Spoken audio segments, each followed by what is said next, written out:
My beloved child. Something was said about you last night. Not in a message. Not in a private phone call. Not in some quiet moment where nobody else could hear. Your soulmate said it inside a room filled with the very people who had spent months trying to convince them that you belonged in the past. And the moment those words left their mouth, one person completely lost control. The third party. The person everyone believed your soulmate would eventually choose. The person who had been standing close enough to your soulmate that people had already started treating their future like it had been decided. A glass hit the table. Someone stood up. A chair scraped across the floor. And before anyone could stop them, the third party looked directly at your soulmate and said, "You should have told me that before you let everyone make plans around us." Then they walked out. But that wasn't the part that frightened the family. What frightened them was what happened afterward. Because the third party didn't go home and disappear. They made a phone call. Then another. And sometime after midnight, they began planning something. Something involving your soulmate. Something involving the entire family. And eventually, something involving you. But before you assume this is a story about jealousy, revenge, or someone trying to destroy your relationship, stay with me. Because what this person is planning may not be what anyone expects. And when you finally hear the exact words your soulmate said that caused all of this, you'll understand why the entire situation changed in a matter of seconds. This is a spiritual style emotional story, not a literal claim that we can know another person's private conversations or future plans. Now, let's go back to last night. The gathering was supposed to be simple. Your soulmate's family had invited several people to dinner. Nothing official had been announced. At least, not officially. But everyone knew what was happening. For months, the family had been encouraging your soulmate to spend more time with someone named Elise. Elise was intelligent, successful, polished. She knew the family. She knew their traditions. She knew how to walk into one of their gatherings without feeling like an outsider. And most importantly, the family approved of her. That approval mattered more than anyone admitted. Because you had never been the easy choice. You challenged your soulmate. Not intentionally. Simply by being yourself. You asked questions when something felt wrong. You wanted honesty. You wanted clarity. When your soulmate became distant, you didn't pretend everything was fine. And when their family began interfering in subtle ways, you noticed. You could feel it. The changed tone. The postponed invitations. The sudden excuses. The way your soulmate seemed warm and certain when the two of you were alone. Then strangely cautious whenever family became involved. You once asked them, "Are you afraid of loving me, or are you afraid of people knowing that you do?" Your soulmate never forgot that question. Because they didn't have a good answer. Maybe the truth was both. You represented a life they would have to choose for themselves. Elise represented a life everyone else already understood.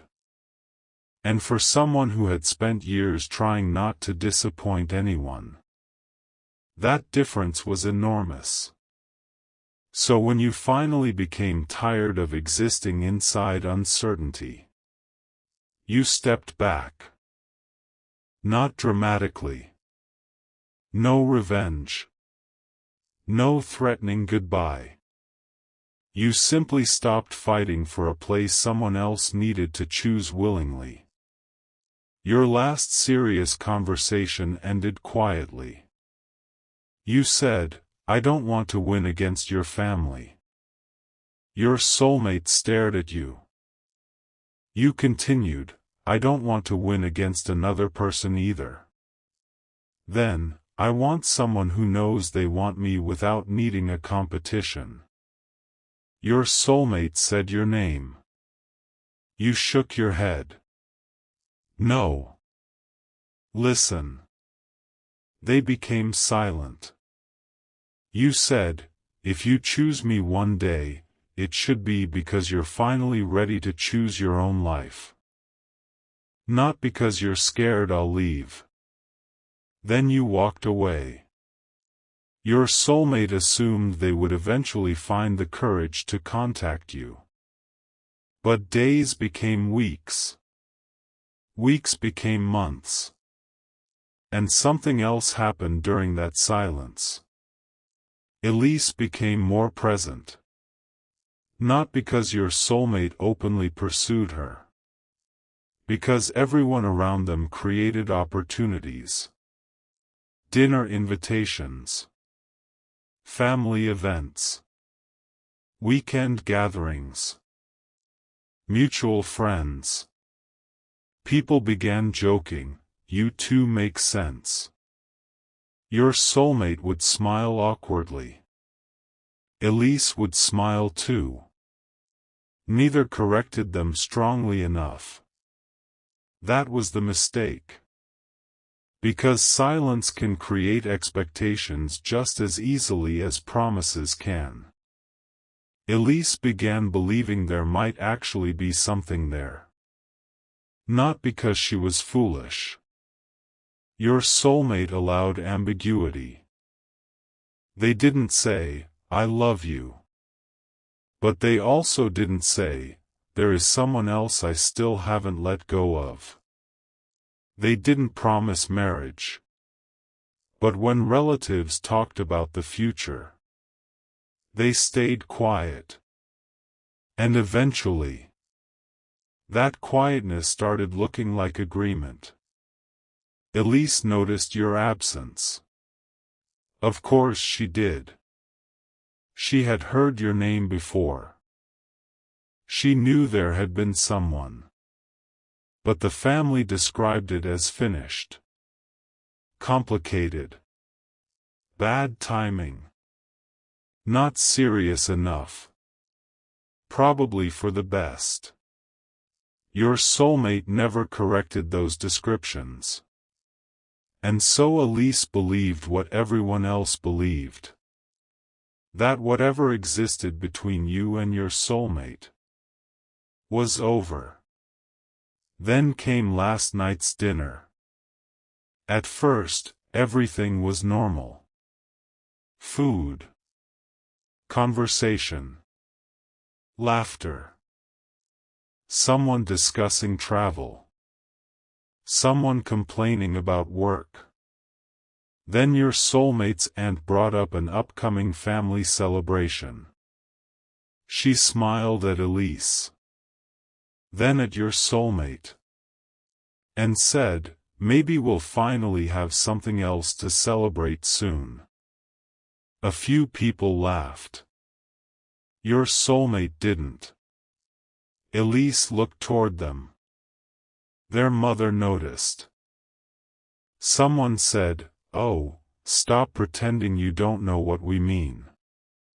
Your soulmate's father added, "You two have spent enough time together. At some point, you need to stop overthinking your life." That sentence changed your soulmate's expression. Stop overthinking your life. They had heard versions of that sentence for years. Choose the practical thing. Choose the approved thing. Choose what makes sense. Choose what won't create conflict. But perhaps something inside them was tired. Their father continued, "Elise is right here. She understands this family. She cares about you. What exactly are you waiting for?" Silence. Elise looked at your soulmate. Maybe she wanted an answer too. And honestly, she deserved one. Your soulmate placed their fork down. Their mother sensed trouble. Maybe this isn't the time. But the father continued, "No. It is time." Then he said something your soulmate couldn't ignore. Whatever happened with that other person is finished. That other person. You. Your soulmate looked directly at him. Don't call them that. The room became quieter. Their father frowned. What? Don't talk about them like they were some mistake I made. Elise stopped moving. The aunt who had been smiling moments earlier looked down at her plate. Your soulmate's father said, "I didn't say they were a mistake." You always imply it. The mother whispered, "Please." But your soulmate had spent too long swallowing words. And once the truth started coming, they couldn't stop it. Their father said, "We are trying to help you move forward." Your soulmate answered, "You aren't helping me move forward. You're choosing what forward is supposed to look like for me." Then came the sentence.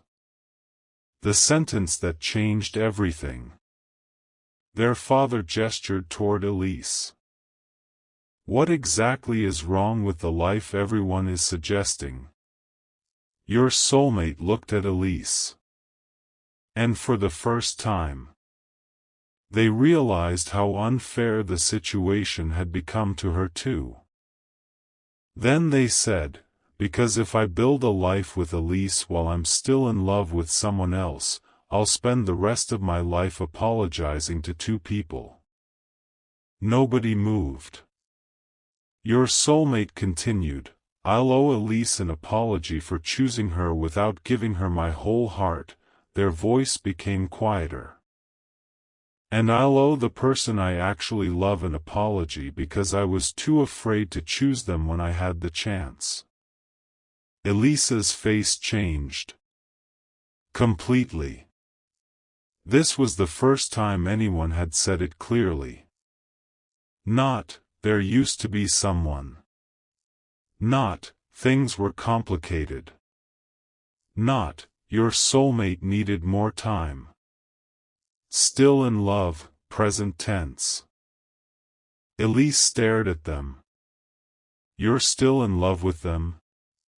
Your soulmate didn't answer immediately. That hesitation made Elise angrier. "Don't you dare hesitate now." Your soulmate looked at her. "Yes." Elise stood up. A glass near her hand tipped over. Someone reached for it. She didn't care. How long? Your soulmate knew what she meant. How long had they still loved you? How long had Elise been standing inside a story that already contained someone else? Your soulmate answered, "I don't think it ever stopped." Elisa's eyes filled with tears. Not because she was weak. Because humiliation has a very specific kind of pain. She looked around the room. At all the people who had encouraged her. All the people who had smiled when she sat beside your soulmate. All the relatives who had made jokes. All the people who apparently knew there had been someone important before her. Yet continued pushing. Then she asked, "Did all of you know?" Nobody answered. That silence was enough. Elise laughed once. Not because anything was funny. You let me walk into this room every week like an idiot. Your soulmate stood. Elise, no, she pointed toward them. You don't get to comfort me right now. And she was right. Your soulmate stopped. Elise's voice shook. You could have told me. I know. No. You don't get to say, I know, like that fixes it. Your soulmate lowered their eyes. Elise continued, I asked you 2 months ago whether there was someone else. The room became even quieter. Your soulmate remembered. Elise had asked. Not, are you dating someone? She had asked something more important. Is there anyone you would choose if they came back tomorrow? Your soulmate had said, I don't know. Now Elise repeated it. You said you didn't know. Your soulmate whispered, I was lying to myself. Elise responded, and I paid for that lie. There it was. One of the most important truths in the room. Sometimes indecision doesn't only hurt the two people at the center of a love story. It hurts whoever gets pulled into the space between them. Elise had feelings too. She had begun imagining possibilities. She had started trusting the direction everyone around her suggested. And now she discovered your soulmate had never emotionally been available in the way she believed. She grabbed her coat. Your soulmate said, I'm sorry. Elise stopped at the doorway. Then she turned. What are you going to do about them? Everyone knew who she meant. You. Your soulmate didn't answer quickly enough. Elise shook her head. Unbelievable. Then she said the words nobody forgot, you finally admitted who you love, and you're still standing there waiting for someone else to tell you what to do. Then she left. The door closed. Nobody spoke. Your soulmate sat down. Their father was furious. Not because your soulmate had lied. Because the future he had imagined had just disappeared. He said, you embarrassed her. Your soulmate answered, I did. You embarrassed this family. Your soulmate looked at him. That is not the part I'm ashamed of. Their father stared. Your soulmate said, I'm ashamed that Elise had to hear the truth in front of everyone because I didn't have enough courage to tell her privately.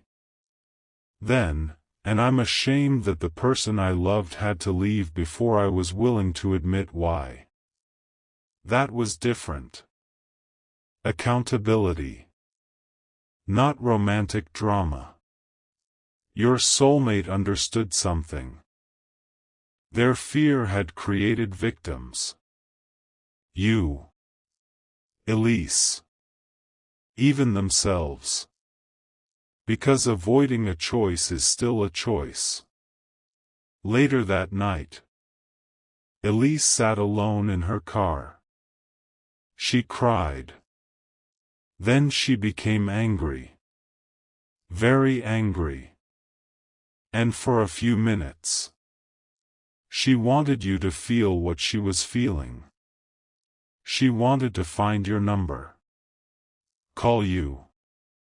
Tell you, congratulations. Apparently you've been in this relationship the entire time without even being here. She wanted to blame you. Because blaming you would be easier. But then she remembered something. You hadn't been at those dinners. You hadn't made promises to her. You hadn't asked the family to push your soulmate toward her. You hadn't told your soulmate to keep their feelings hidden. You hadn't created this triangle. In fact, you had removed yourself from it. Elise knew enough of the story to understand that. And slowly, her anger changed direction. Not toward you. Toward the situation. Toward your soulmate. Toward the family.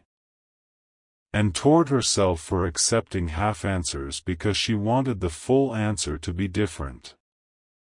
Then her phone rang. Your soulmate's mother.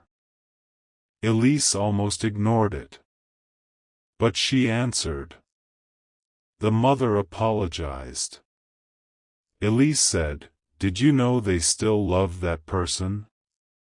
The mother hesitated. Elise closed her eyes.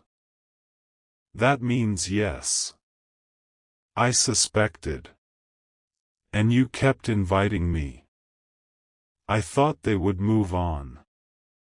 Elise replied, You don't move someone on by offering them another human being. The mother had no answer. Then Elise asked, Does the other person know? Know what? That they're still loved. The mother said she didn't think so. Elise looked through the windshield. For several seconds, she said nothing. Then, good. The mother became nervous. What does that mean? Elise ended the call. And that's when the planning began. She called the restaurant where the family celebration was supposed to happen 3 nights later. There had been rumors that your soulmate's father intended to use the dinner to encourage an engagement announcement. Nothing formal had been agreed. But Elise now understood the plan. She cancelled her part of it. Then she called her brother. Then a close friend. And finally, she searched for something connected to you. The family didn't know what she was doing. By morning, speculation started. Your soulmate's aunt said, she is going to confront them. Their father became worried. What if she tells them everything? Your soulmate looked at him. Why would that be a problem? The father didn't answer. And your soulmate noticed. What exactly don't I know? Silence.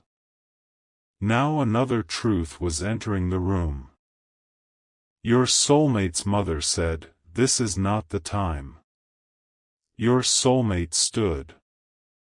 No. Apparently, not the time, is how this family avoids every difficult conversation. Their father became defensive. It isn't what you're thinking. What am I thinking? No answer. Then the aunt finally said, Your father spoke to them. Your soulmate froze. To who? Nobody needed to say your name. Your soulmate's voice became lower. When? Months earlier. Shortly before you stepped away. Your soulmate felt sick. What did you say? The father stood. I told them the truth. What truth? That you weren't ready. That part was true.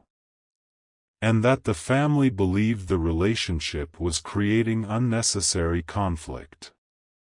Your soulmate stared. What else? The father's silence gave him away. What else did you say? Finally, I told them that if they cared about you, they should stop forcing you to choose. Your soulmate looked stunned. Because they remembered your final conversation. I don't want to win against your family. Suddenly that sentence had a different meaning. You hadn't simply sensed the pressure. Someone had spoken to you directly. Someone had made you believe that loving your soulmate meant making their life harder. Your soulmate asked, "Why didn't you tell me?" Their father answered, "Because I knew how you'd react." Your soulmate almost laughed. So you made a decision for me because you were afraid of my decision? No answer. Their mother covered her face. And now your soulmate understood why Elise might be trying to contact you. She had learned there was more to the story too. But here is where everyone expected Elise to become the villain. She had every reason to be furious. She had been embarrassed, misled, used as a solution to someone else's unfinished love story. The family expected revenge. They expected her to tell you something cruel. Maybe to convince you that your soulmate had chosen her. Maybe to exaggerate their relationship. Maybe to make sure you never came back. But that wasn't what Elise planned. At 11:20 that morning, you received a message from a number you didn't recognize. It said, "My name is Elise. I think you know who I am." Your stomach tightened. You almost didn't respond. Then another message came. "I am not contacting you to compete with you." Pause. I need to tell you something that should have been said months ago. You stared at the screen. She asked whether you would meet somewhere public. You considered saying no. You had spent enough time inside this story. But something about the message felt different. No accusation. No threat. No, stay away. So you agreed. 1 hour. Public cafe. Nothing more. When Elise arrived, you recognized her immediately. You had seen her before. Maybe photographs. Maybe social media. Maybe once from a distance. She sat across from you. For the first few seconds, neither of you knew what to say. Then Elise surprised you. She said, "I owe you an apology." You frowned. For what? For blaming you for about 6 hours last night. You weren't expecting that. She continued, "Then I realized you weren't actually there for any of the things I'm angry about." You remained cautious. Elise told you what happened at dinner. Not dramatically. Exactly. The jokes. The pressure. Your soulmate defending you. The father pushing. Then. The words. Elise looked directly at you. "They said if they built a life with me while still loving you, they would spend the rest of their life apologizing to both of us." You stopped breathing for a second. Elise continued, "They said they never stopped loving you." You looked away. Because there was a time when those words would have been everything you wanted. Now, they were complicated. You asked, "Why are you telling me this?" Elise answered, "Because I'm done being used as evidence that they've moved on." That was honest. Then she said, "And you shouldn't be used as evidence that they haven't." You looked back at her. Elise continued, "They need to make an adult decision. Not run from me to you because the family dinner exploded. That surprised you. She wasn't delivering your soulmate to you. She was warning you not to confuse emotional confession with genuine change." Then she revealed the second thing. "Did you know their father spoke to you because your soulmate asked him to?" You immediately said, "No." Elise nodded. "Good. Because they didn't." You froze. She explained what she had learned. Their father had acted alone. Your soulmate hadn't sent him. Hadn't asked him. Hadn't known. You remembered that conversation. The way the father had spoken calmly. The way he said your presence was creating pressure.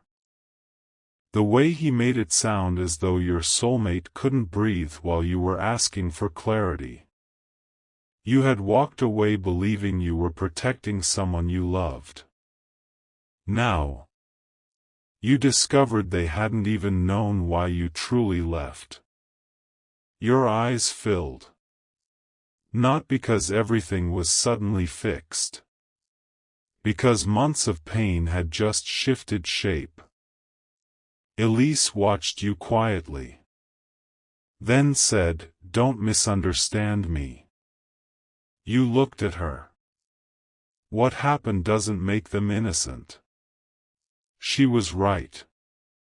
Even without knowing about the father's conversation. Your soulmate had still been inconsistent. Still avoided honesty. Still allowed family influence. Still let Elise become part of an unfinished story. Elise continued, "Their father created pressure. Your soulmate created silence. Both things can be true." That sentence stayed with you. Because that was the kind of truth you hadn't been given before. Not, one person is evil. One person is innocent. Life is rarely that simple. Elise stood to leave. You asked, "Is this what you were planning?" She smiled slightly. "Part of it. What is the rest?" She picked up her bag. "You'll see." Then she left. That evening, your soulmate's family gathered again. Elise had asked them to. Everyone assumed she was going to announce that she wanted nothing more to do with them. She did. But not before saying something else. She stood in front of the family and said, "For months, everyone in this room treated me like the solution to a problem nobody wanted to discuss. Nobody interrupted." She continued, "I will not marry, date, or build a future with someone who is trying to use me to forget another person."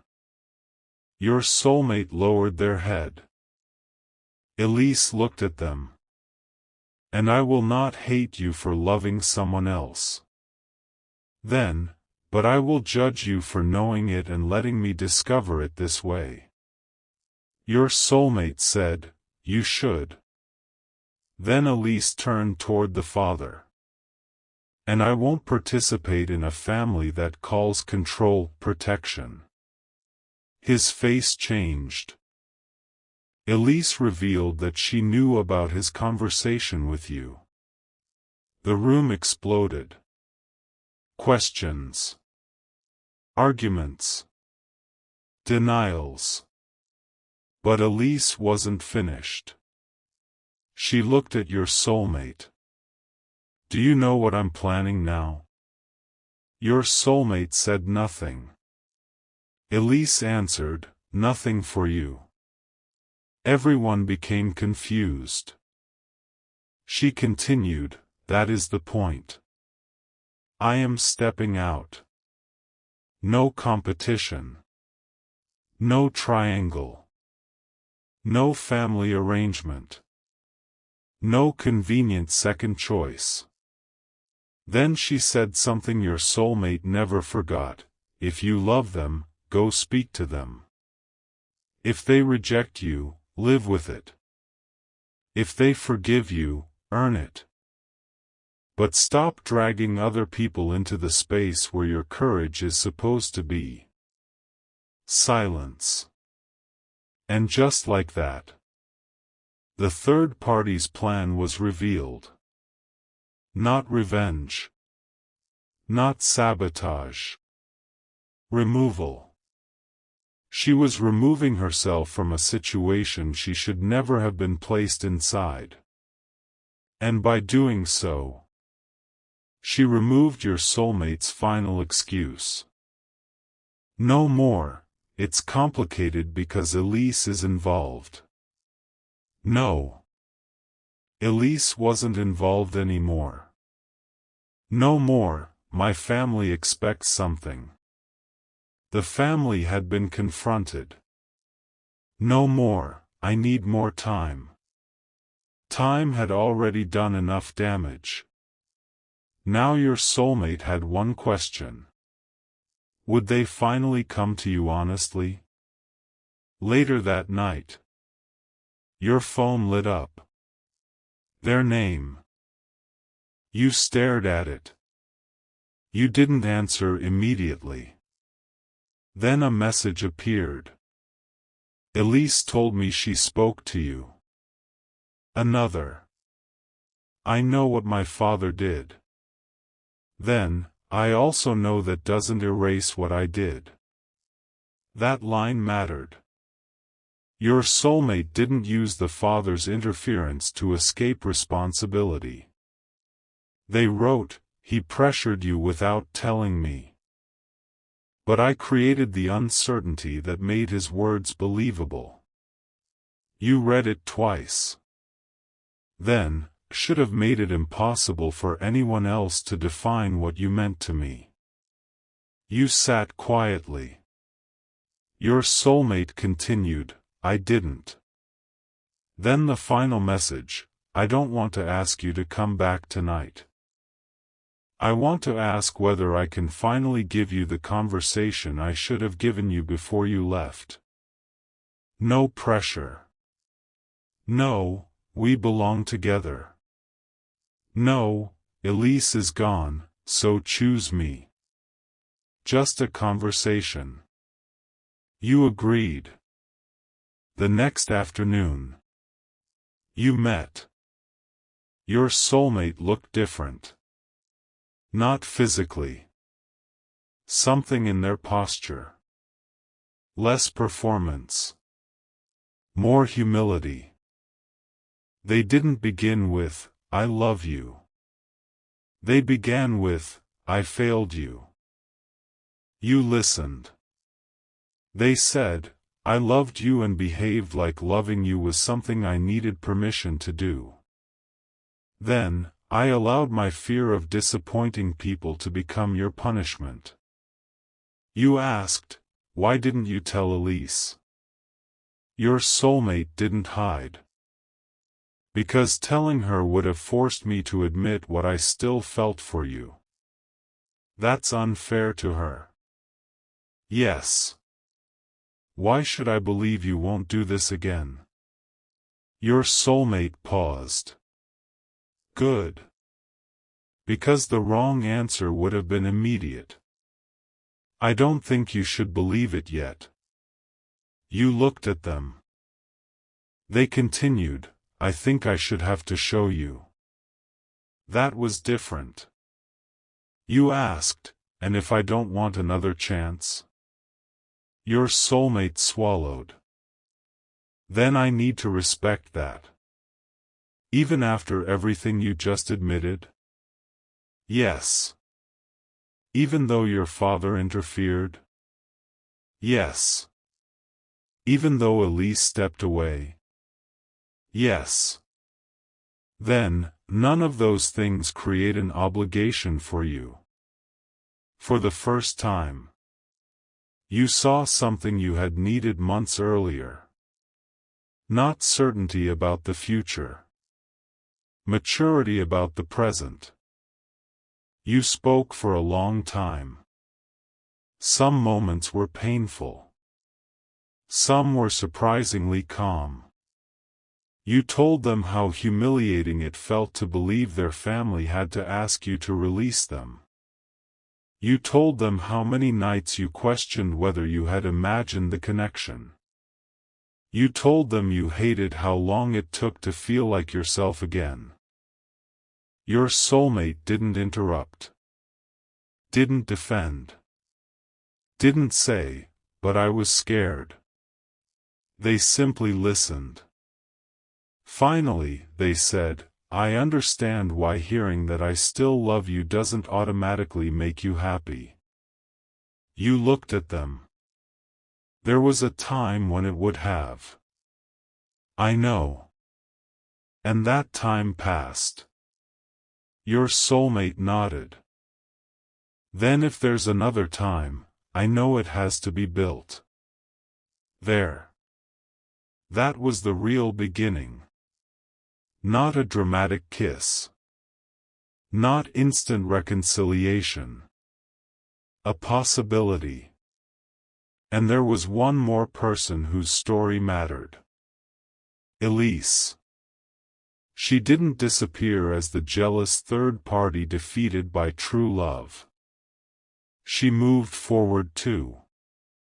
She told the family she would not return to the role they created for her.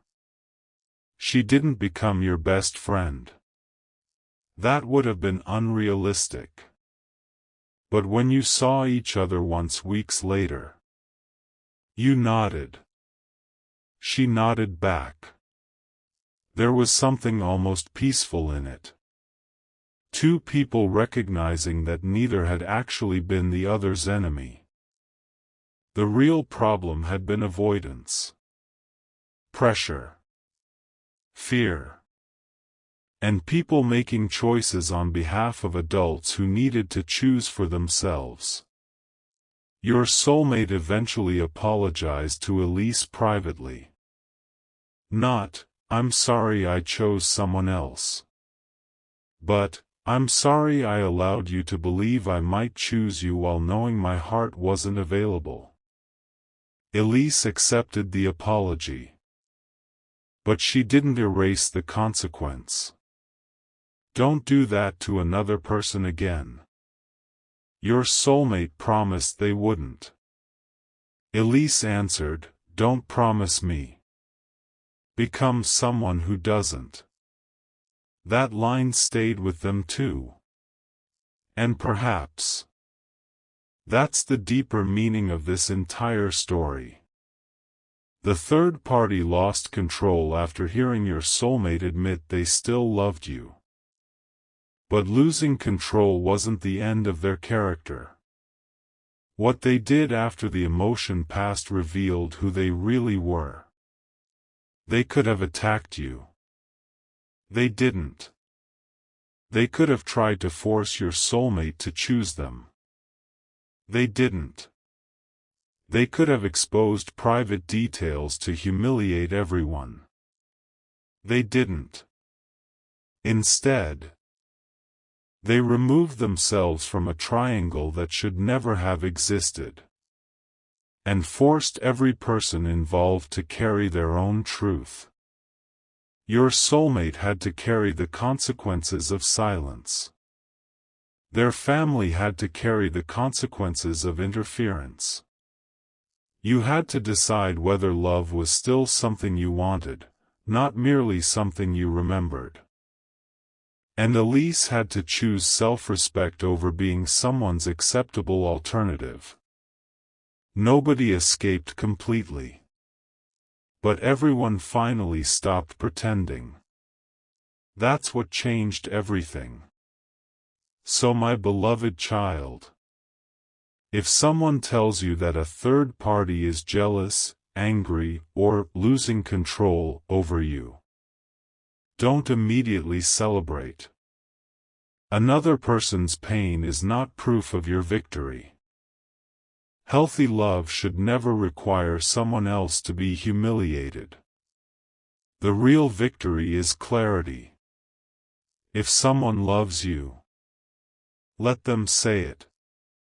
If someone has chosen you, let them show it. If another person has been caught in the middle, treat them like a human being, not an enemy created for your love story. And most importantly, do not accept being secretly loved while publicly treated like an uncertainty. You deserve better than that. Your soulmate's most powerful words were not simply, "I still love them."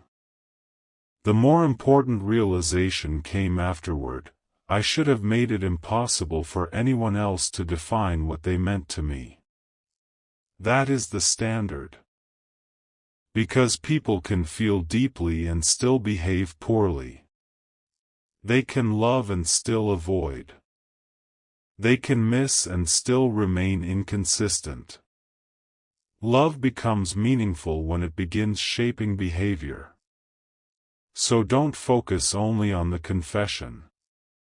Watch what follows it. Do they communicate?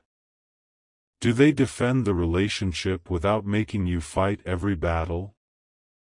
Do they take responsibility without blaming the third party? Do they respect your freedom? Do they become consistent after the emotional emergency passes? That is where the answer lives. Maybe your soulmate finally has clarity. Maybe a third party finally stepped away.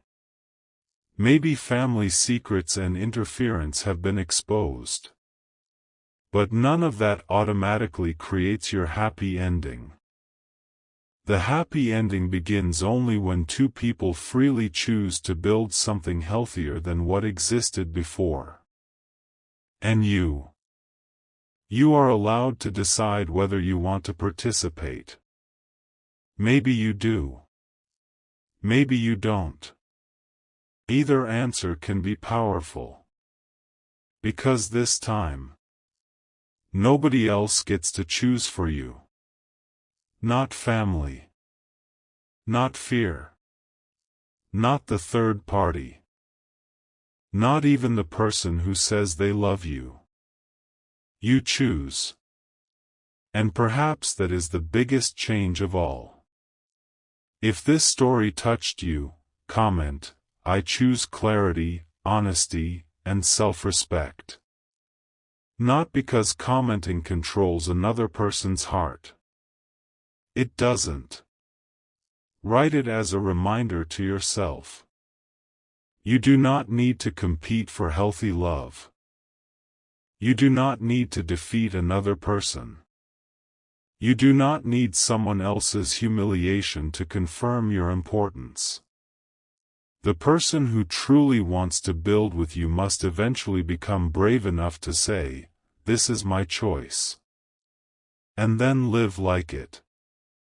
Last night, your soulmate finally said the words everyone had been avoiding. The third party lost control. The family panicked. Plans changed. Hidden interference came to light. But perhaps the most shocking development was not anger. It was what happened after anger. A person who could have become your enemy refused the role. They stepped away. They told your soulmate, "Stop dragging other people into the space where your courage is supposed to be." And now, There is nowhere left to hide. No triangle. No convenient excuse. No one else to blame. Only your soulmate. You. And the truth. What happens next will not be determined by who loves harder. It will be determined by who is finally ready to love better.